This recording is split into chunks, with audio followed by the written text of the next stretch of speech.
The UPMC sports medicine experts in Central PA are here to help keep you in the game and improve your quality of life, no matter your age or activity level. Visit upmc.com/Central PA SportsMed to learn more.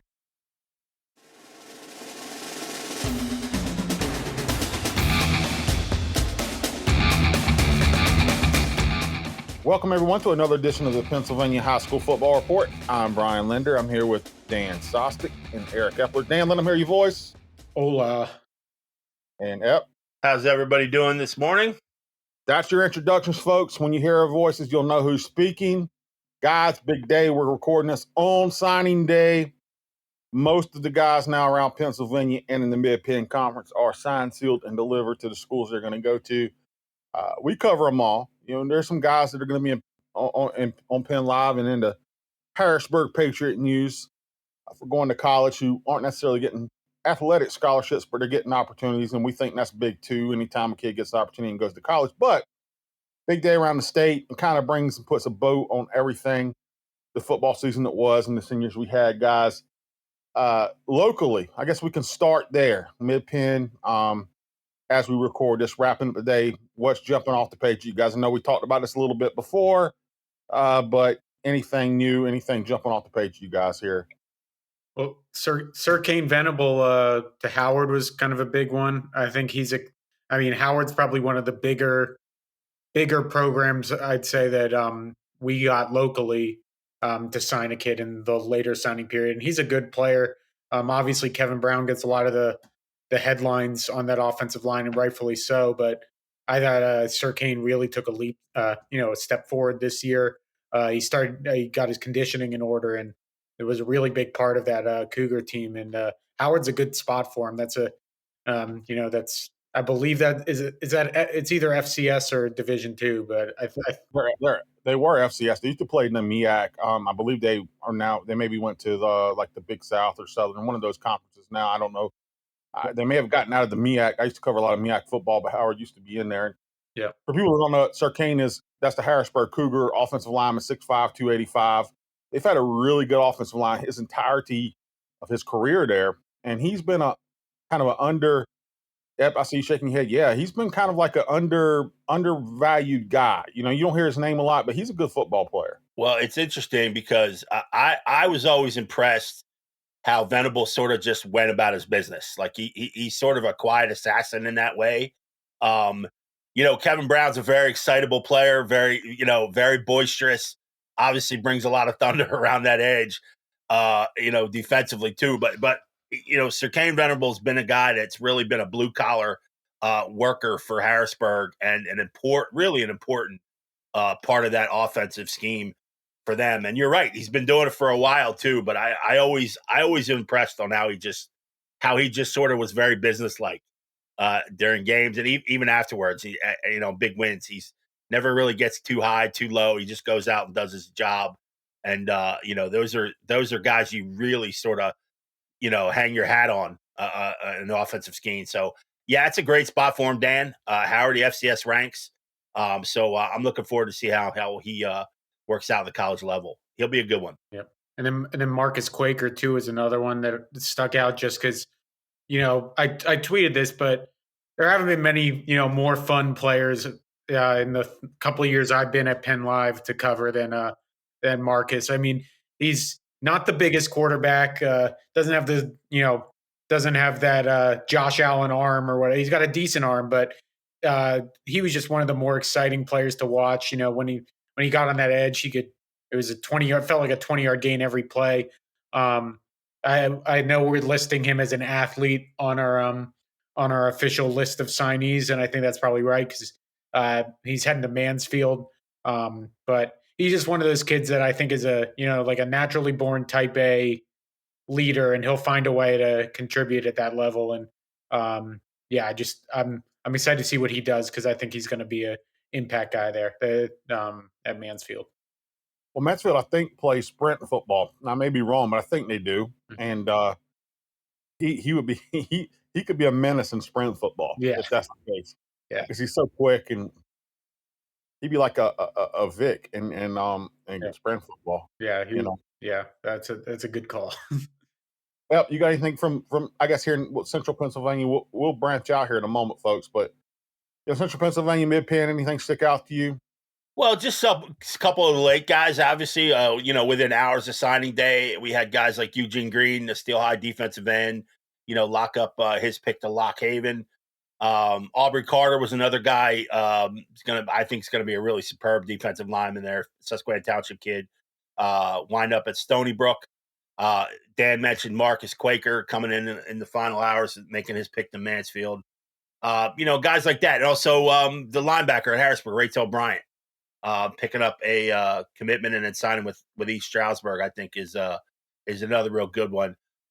We mentioned last week a little bit about Shippensburg's strength too. I got a chance to talk to a couple of coaches on why Shippensburg was so strong. As of this morning, I believe there were 13 guys that were committed and ready to sign with Shippensburg. I talked to Josh Oswalt. He's got a couple heading down the down 81 there to Caden Pines and Alex Sauve, a couple of All-State kids. And he had mentioned too about, obviously location for Shippensburg is a key when you're plucking guys from Mid-Penn, but it's a lot more than that. I think it was the personal attention that, Coach Mack down there at Ship U gave to these guys. Lance Dean at CD East also mentioned the same. And I think the sort of makeup, the roster, and they've also got right now, currently, I think there's probably 10 guys from the Mid-Penn that are on that roster. So that pipeline has been pretty strong for years and years. But, it's interesting. We talk so much about, these ballooning budgets and recruiting budgets for FBS coaches, and the big time coaches are flying in helicopters and things like that. But the guys in the Division II ranks don't really have that luxury. So that personal touch, to drive up a couple times and really see these guys in the hallway and kind of make that commitment to them, really goes a long way. And Shippensburg's a perfect example this year, catching 12, 13 guys from the Mid-Penn and all solid players. And so it'll just be interesting for us to sort of watch that from afar on how these guys sort of, make it at the next level and become part of that program. It's I think it's funny for us. You mentioned like all the guys at Ship.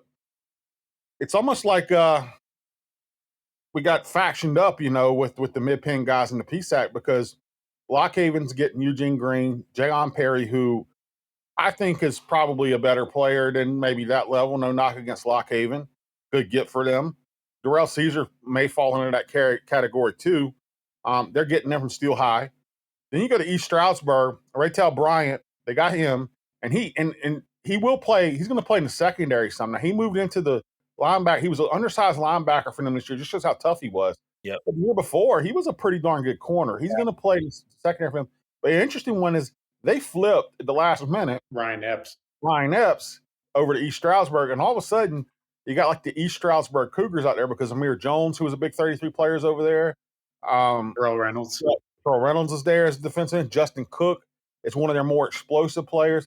And I believe he's not listed on the roster, but I believe Mekhi Hopkins is still up there kind of working out with the team and trying to get back from that knee injury he had as a senior to get on that team. And I may be wrong there, but I'm pretty sure he's still around. So, I mean, they got a large contingent of Harrisburg guys, too. It's kind of funny how we've sectioned off this PSAC. Yeah. I mean, I can't imagine that Lock Haven overthought it beyond saying this team, all these kids won 3 titles in 4 years. Let's bring them all into our program. And I agree with you. I think a lot of those Steel High kids, I don't want to say they didn't end up, at the right level because, they made their choice at Lock Haven for a reason. But those are 3 kids that, I think at one point I think Jayon Perry had a offer from UConn. I don't know how committable it was, but that tells you at least that he was getting Division I interest. I mean, Lock Haven's also bringing in Cole Bartram too. They're going to have a bunch of kids from the area. They're going to be a fun team to watch. I mean, I think Bartram was going to, his focus is going to be more on the mat, but he will be playing football there, I think, too. So, it's Lock Haven's going to be the center of Steelton on Saturdays when they're not playing football. Yep, folks are going to head from Harrisburg. They're going to head to East Stroudsburg, and then you're going to have a whole bunch of people in in Shippensburg too, and Millersville got a couple guys, and Angel Cabrera, who really was, he's not the fastest guy, but he's a big old thumper. He says he's going in to play fullback. And they got a couple other guys too, I think, from the mid pen at Isaac Millersville. Steins is there too. Yeah, it's gonna be interesting. Be fun to watch the PSAC and how it develops, and also what we're seeing too with some of these guys who are going to the PSAC, playing 2 years, and ending up somewhere bigger. There are some guys in these groups who we think, Darrell Caesar could go to Lockhaven, have 2 really good years, and end up somewhere bigger. Yep. Perry could do the same. Todd Milheim, Shippensburg. There's a lot of guys we could list off, I think, that fit in that category. So, guys looking outside of the state, it was an exciting class. I think, like I said, we're putting a bow on everything. Looking at that top 5, Kevin Haywood ended up at 247 as top player. We still have Rico Scott as our top player at PennLive. He's going to Alabama, obviously, with the coaching change. But Kevin Haywood was 247. He's going to Wisconsin. 2 and 3, Cooper Cousins, Quentin Martin going to Penn State. Ryan Corey at 5, going to Wisconsin. They had Rico at 4 at 247. Anybody statewide you guys can think of real quick, you want to mention anything that stuck out to you there or impressed you or whatever you thought about the classes? I do think Penn State did really well this year, getting a bunch of guys. Caleb Brewer, Malachi Williams, who's an explosive pass rusher. I mean, that's the talk out of Western Pennsylvania now. I mean, I have no secret I'm a pick rat, and kind of the talk right now is how much Penn State is cleaning up. The Whippeal in Western Pennsylvania, they're pretty much getting whoever they want now. They just landed Alex Tatch from next year's class as well. They're absolutely crushing it up in Western PA. So Dan, yep. What is it about your Pitt Panthers? Why aren't they winning? Why aren't they winning Pittsburgh right now, dude? Well, the coping answer for Pitt fans is that they've kind of shifted a lot of their attention to Florida and Atlanta, and I think the coping answer is that they'd rather get the runoff talent from there that teams kind of miss on in the 3 stars, low 4 stars from there. I think the real answer is just they've kind of, it's hard to beat the programs like Penn State and Notre Dame. You're working uphill, especially in an era of NIL. But Pitt still got some decent players from this class too. It's not going to be the sexy Penn State class, but you end up with Cameron Lindsay, Jasir Whittington, and Jules Goff. That's a pretty good 3 from Pennsylvania. So it's just kind of shifting maps of where teams recruit Pennsylvania now. Honestly, it almost seems like Pitt is going more to like the York area with Kenny Johnson and Jules Goff. So you never really know with this kind of stuff. It's a top 5 class. Yeah. For Pitt. Yeah. In the state. They're probably somewhere behind Temple and Shippensburg, right? Yeah, I mean, it's interesting to see, like, it feels like it's cyclical. You didn't catch that, Dad. I said you're top 5 in the state, somewhere behind Temple and Shippensburg. Oh, I didn't hear that. Well, I mean, honestly, listen, I'm a Jasir Whittington fan. We were really, honest to God, the first people to ever rank him, and he'll tell you that because he messaged me like, "You rank me as a defensive lineman. I play linebacker." I was like, "No, big boy. Ask your coach." I said, "I'm not going to tell you where you're going to play, but I think you're going to be moving to defensive lineman." Like that kid a lot. Cameron Lindsay's made some big plays. I do like. I felt the last couple years, particularly with defensive linemen, I felt like Pitt's done really well. I don't know if it's all kind of translated at the college level for them. Yeah, I know you're a big Charlie Partridge guy. You guys just lost him, but yeah, that's a line. They've gotten some good guys. I don't know if it's all panned out the way maybe I thought it would, but yeah.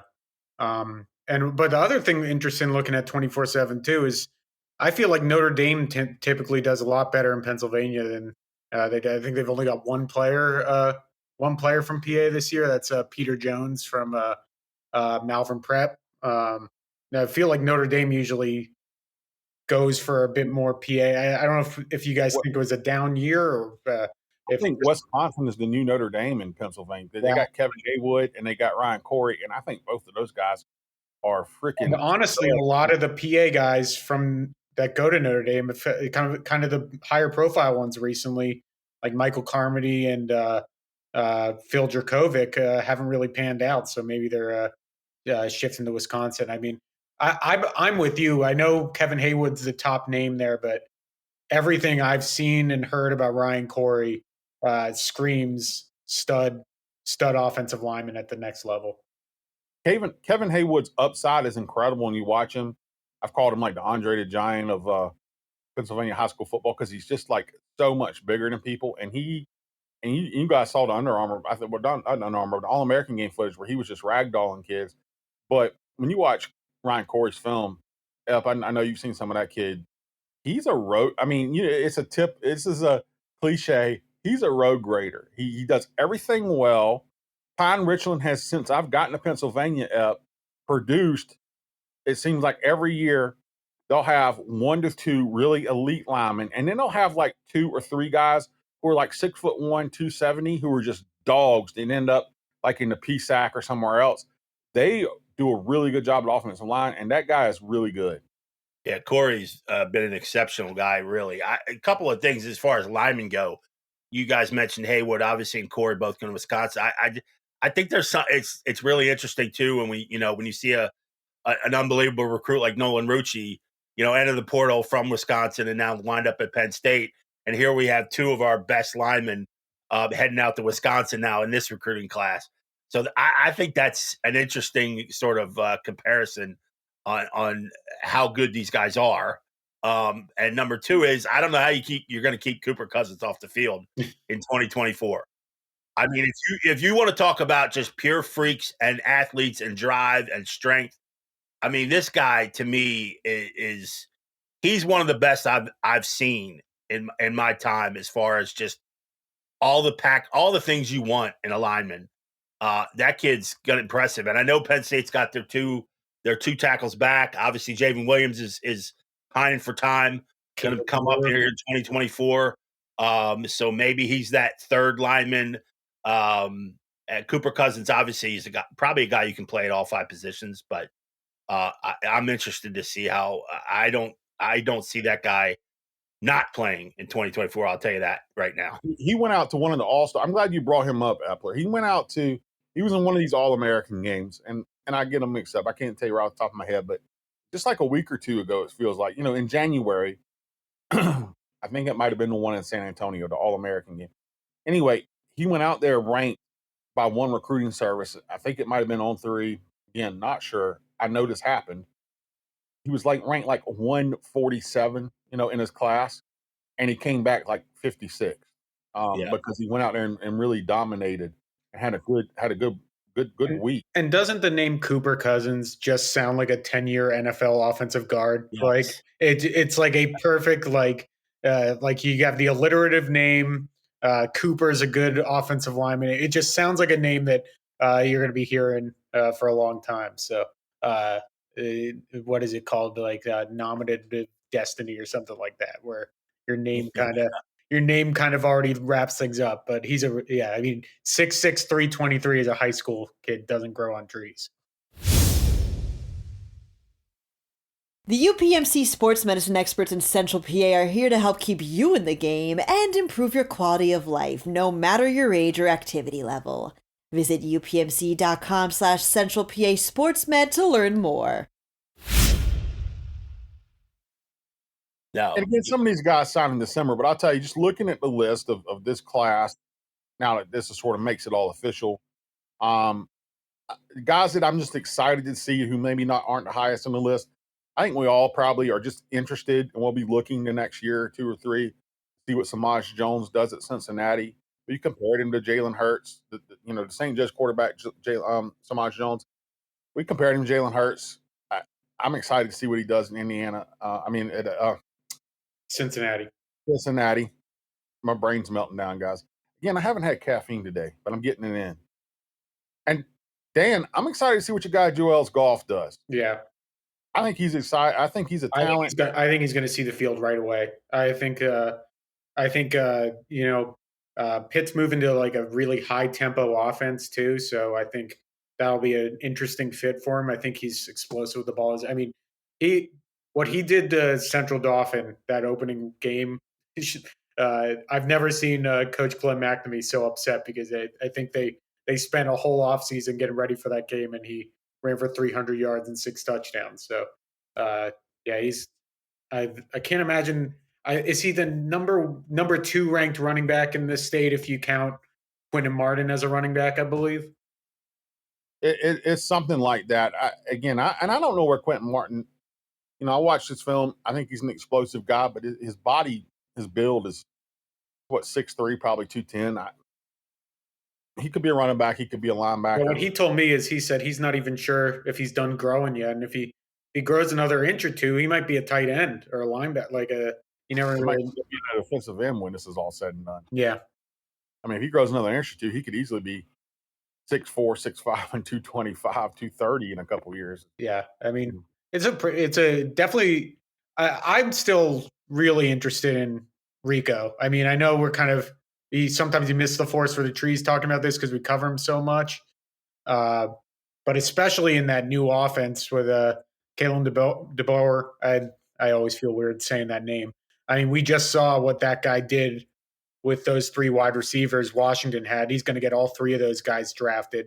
I don't even think Rico would say he's as good as Romeo Odunze, but if he can, kind of fill one of those roles, I know Alabama's got a stacked wide receiver room, and even in this class, they're bringing in a couple other higher ranked wide receivers. But I mean, I'm really interested to see how he does down there because that is a big jump to go from playing in the Mid Penn to playing in Tuscaloosa.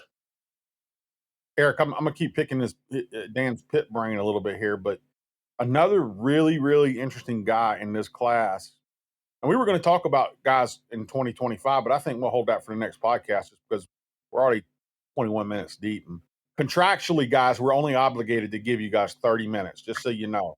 All right, that's all we're obligated to give you guys here. So we're 21 minutes in. Julian Duggar, Penn Hills. This kid's like 6'3", 6'4", 200, 205 pounds. He can look. Dan's throwing stuff across his apartment. He's so excited about this one. Yeah, he can throw it. He can sling it. He can run really well. To me, he didn't put up huge passing numbers at Penn Hills, but I think he's a heck of a player. Where does he fit in with your Panthers, you think? Well, with the new offense they're featuring with Cade Bell at offense coordinator, like I said, it sounds like some quotes I saw today. One of the players said, "We want to score 50 points a game." I'm like, well, that's great that you want to do that. I think most teams would like to do that, but I think it's interesting. I think he's an interesting guy for an offense like that wants to kind of wear the defense out. I mean, I think that if you're looking at kind of a similar frame, and this is not comparing him to him at all, but if you want to look at what he should try to, figure out a model's game, it's like a, Jaden Daniels type. He's kind of a taller, lankier, quick kid. I don't think he's to be the passer Jaden Daniels would be kind of a tall task, but Daniels didn't start out as much of a passer either. So I think you kind of hope he can end up like that, or maybe eventually move him to wide receiver. Something like that. But I know people are really excited about him just because Pitt hasn't had a quarterback like that in ages, since maybe Chad Voidick, who was a really highly rated recruit, mobile, dual threat quarterback that did not pan out. So, any other obscure Pitt quarterback flameouts you want to throw in here before we move on? I mean, I guess you could say Ben DiNucci was a sort of a mobile quarterback, but not quite as mobile as Duggar, I don't think. But I give Ben DiNucci credit, for hanging around, and hey, look, you get the Pitt guys credit.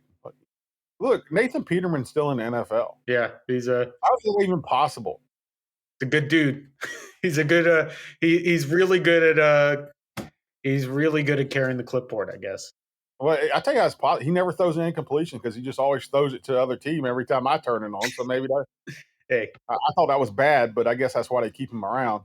Hey, he's a good man, or so I've heard. So, one final thought Brian too is I don't think I don't know. I was trying to think back, and I know we've had good classes at the tight end position, but this is a pretty exceptional class at tight end too. It's not a position we talk often about. I think if I'm not mistaken, it's 4 or 5 tight ends in our top 50 that are FBS guys. Aiden Black's been a really strong kid at Delaware Valley for the last 3 years. He's all state last 3 years. He'll be at Stanford, which is a great spot for tight ends. Yeah. I'm not sure he's not a better defensive end either. He Well, doesn't work yeah, out at tight end. He could play defensive end at Stanford. yes, he absolutely can. The kid from Exeter, obviously Zach Zandier is going to Coastal Carolina, and there's a few more sprinkled in there in between those guys Dominic that Toy. are going for tight end. So I think it's a pretty strong class for that position, and that's not something we would typically say for our PA's top 50. Yeah, well, it feels like because a lot of times when you're recruited as a tight end, you end up moving the offensive line, and then when you're a wide receiver, you move to tight end. It feels like there's like that give and take, right? Where there might be a player or two in the top 25 that ends up playing tight end that we didn't even expect. So, And Braden Locke's obviously from Bell Vernon going to Eastern Michigan is now my new favorite player. So we know. there we go. Nick Sloggett from Bishop McDevitt's another one of those tight ends going to East Carolina. Yeah. He's going to play baseball too. But he could 24/7 lists him as an edge rusher, not a tight he end. can end up at defensive end too. And Dominic Toy, who's a super athletic guy. You don't hear Chester a lot, but he's going to, I think, UConn, I think. Yeah. And again, guys, I haven't really gone through, nothing's final with this stuff until the paperwork's in. So if one of these kids flipped, my bad. But I'll tell you this too. I think that Maryland, okay, Michael McMonagle from York and Michael Hershey from Springboro. Springboro wasn't a good team. Michael Hershey was a good player. They're both big offensive linemen. Both of them are athletic. Both of them can move. I think Maryland got some sneaky good offensive linemen who are kind of down the board in some of the rankings for Pennsylvania. But watch out for those guys too. And one other guy, I don't know how much of a sleeper he is. He's ranked 25th on 24/7, but Jaja Boyd from Roman Catholic. I always think it's really telling when a coach leaves a job, from a mid-major job and goes to a Big Ten school and makes sure to bring a certain recruit or something with him. The fact that Kurt Signetti brought Jaja Boyd with him from Indiana, I think it tells you what they think they're getting in that type of player. That they think that they had a Big Ten level player playing at James Madison, and I think that kid's. I think he's going to probably end up at safety right at the next level. I think he's going to be an impact player for them. And Rob Sock, of course, the lineman from Central Dolphins, signed there early in December too. So He is so big. He's big. Yeah. He's big and strong. Yeah. Stay away from him. Yeah. And finally, I'll say this. Check out PennLive.com. Evan Wheaton did a story today about Alex Irby working out with Lance Dean. Lance Dean, the City East coach. Epler brought him up earlier, but he also trains Michael Parsons. He trains Rico Scott, some really elite athletes around here. He does a great job training. I think he has a bright future as a coach. Wouldn't shock me, though, if the guy didn't end up, somewhere big doing like his own training thing someday. But Alex has been working out hard. I think it's going to be really interesting to see reading what Navy's trying to do with Drew Cronick coming in as their offensive coordinator and sort of changing some things in the offense. But I think they want to keep some of the other elements. I don't know that Alex is that run type quarterback. I think he can run some, but he's 6'3", 215. We've talked about him a lot. He's PA's passing king, guys. Got all the records. So I'm kind of interested to see and excited to see how he does at Navy. He could have went to other schools, but I think he wants to be an engineer. Yeah. And to tackle a service academy, I think says a lot about the kid. He is a really good kid. I think we all like him. So, know what I didn't even realize, is Ryan Howard from Downingtown West? Is that Will Howard's little brother? I believe it is. Well, not very little. Well, yeah, that's what I would say. You don't usually see that a quarterback's brother's an offensive lineman, and he's still going to Kansas State, even though his brother's at Ohio State. I think that's Interesting note. Will Howard is now at Ohio State. He is now listed among the Heisman favorites in Vegas. Yeah, I mean, that makes sense. If you're an Ohio State quarterback, you're going to be listed there. Epler and I saw a ton of Will Howard down the stretch. That kid's squeezed everything out of what God gave him, and I think Central yeah, I mean, I think that if you told yourself at that time he was going to end up being Ohio State's starting quarterback, don't know if you would have believed it. Central Dauphin beat him to go to the state championship a couple years ago, and it was early in that game. And I think I was texting Epler. It was one of the first throws he made. He just spun it, and it was freezing that night. And he threw a beautiful ball and ended up being a long touchdown. I think our big play. And I was like, this game's over. I don't know how they beat Downingtown except for the fact that was like a really gritty. They had like Elijah Vargas, who's I think is like in the Coast Guard or the Navy now. Yeah. He's like a 5'9" linebacker who was just tough as nails. And they had some kids. That was the year that they tragically had a lineman, Harrison Finstamacher, get killed before the season, and they sort of used that to come together. That can really mess you up. And I don't know how Central Dauphin beat them though. They just had a mental toughness about him. But he's special.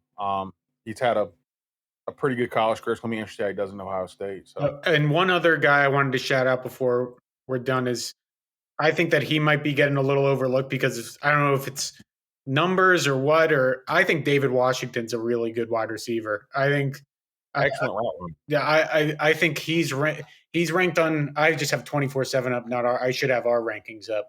They have him 32nd in the state. That feels a little low for me. I think that kid's a really talented wide receiver. Had to split a lot of time with a lot of good players.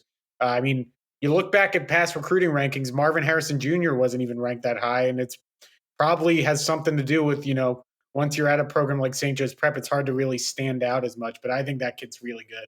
You know what I like about all of their receivers? If you go watch their film, St. Joe's Prep, I've said some things on here that people may think they're like anti-St. Joe's Prep. That's not it. I love watching those guys play. I watch a lot of their film. I like good football teams. We all like good football. I just, my only statement's always been as if we're not all on equal footing, are we all on equal footing? If we're not, then we need to, figure it out because otherwise it's not a legitimate system. Neither here or there. But those wide receivers, Washington, Elijah Jones, and Brandon Raymond, who are all going to big schools, excellent route runners. I don't know who their wide receiver coach is. But you can tell those kids are really good at running the routes. Well, there seems to be a different level of quickness with a lot of those guys. Like you saw it in December. Raymond was kind of the featured guy because I think they were really trying to slow down Washington. But Brandon Raymond was a guy that really impressed me in the championship game, and he's a West Virginia guy. He's going to West Virginia, but Washington, yeah. I mean, there's the quickness off the line, and I think that leads to being these quality route guys. But everything that Raymond caught was 5 yards away from a defender, 6 yards away from a defender. And when you have that kind of quickness and speed, like Washington and Raymond, these guys, it seems like a mile. They're always sort of way open. It certainly isn't. It's just different. It was just different with those guys watching them. And you saw that a lot with Rico Scott. You see a lot with these elite guys, at the high school level where it just feels like, their island is a little bit bigger and the guys are all swimming around just trying to get as close as they can. So yeah, you're right. The route running is superb, but it's just that I think it's just that sheer quickness off the ball, off the line of scrimmage that makes these guys so good. And obviously that gap tightens a lot once you get to the big ranks in college football, where guys are up and jamming you and things like that. But, at the high school level, man, it seemed like these guys got open by a mile. Well, guys, look, I think that about covers it for this signing class in Pennsylvania. We got a lot of other things we could talk about. Micah Parsons is going to play in the Celebrity Basketball All-Star Game. I think he's going to take home MVP. Yep, Sostek, you wrote about that, right? Yeah, it's going to be tough for him to top Myles Garrett. Do you remember that 2 years ago? He went. I could not believe someone the size of Myles Garrett could move the way he could. I mean, Micah can move like probably just as well as Myles Garrett, but at least his body kind of makes sense that he can move that way. Myles Garrett is like 300 pounds and is jumping like 30 feet in the air. You got that? Does Big Jerry, does he allow that in Micah's contract? He's allowed to play ball? Well, here's what's going to be funny, though. Knowing Micah Parsons like I know Micah Parsons, okay? Micah was a pretty good high school basketball player. I have no doubts he could have been great had he just been focused on that, right? He would come off the hardwood. Like, he came off the hardwood the first night. I mean, he come off the football field the first night after a Harrisburg season, and he comes in off the bench against Carlisle, and he throws down a tomahawk dunk. And as he's doing it, he looks to the corner of the court, Ryman, and poses. And after the game, he comes in, he's like, "Did you get that? Did you get that? I posed for you, Linder." And I was like, I missed it, Micah. And he was so bummed. But, you know, he just had that ability. I tell you all to tell you this, tell you that all to tell you this. A lot of those people sign up for that all-star game, celebrity game, to have some fun and play around. Micah Parsons is going to try to kill them. He's going to try to win. He's going to be serious about this game. Well, he better not hurt Jennifer Hudson. That's right. And he's not going to be able to deal up Bieber either, right? I just mean that because I know he's like been talking smack with people on social and stuff about his basketball abilities, and he's competitive like he is. He's going to try to like be the MVP of this game. I love this Celebrity All-Star game too, because they've recently started doing things like they bring the gold medalist high jump guy, and he doesn't know how to play basketball really, but just kind of dunks and everything. So I am looking forward to it. I agree with you. Micah is going to try way too hard. He's going to have half the other play, like Ron Artest is playing in the game. I think Micah is going to play harder than Ron Artest. Micah will be the one player and have all-star weekend who gives the most effort. I'm including the actual NBA game too. He's going to give the most effort in this. I have no doubt. So yeah. I'm excited. I thought it was funny when you saw it. I said, Micah's going to try to prove something. Yeah. So that'll be fun. But look, guys, I think we got a podcast. I think next week, let's study up. We'll come back and maybe look ahead to 2025 because we got some good players there too. This class, I think, to put a bow on, I think there's a lot of guys even on down that list who could end up being undervalued. We'll see how it all pans out. But good talk. I think we got a podcast. Dan, tell them how to find you on social media. Dan_Sostek. Yep, tell them. @3Jacker on X. And I am @Sports by B Linder on X or Twitter or whatever you want to call it. Check out PennLive.com. Like we said, Ep's got a list up of all the mid-pen guys and where they've signing and stuff like that today.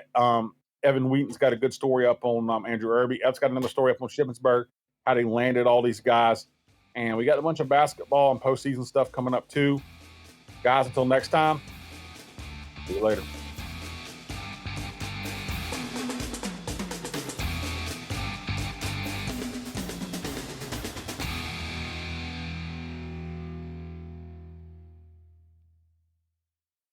The UPMC sports medicine experts in Central PA are here to help keep you in the game and improve your quality of life, no matter your age or activity level.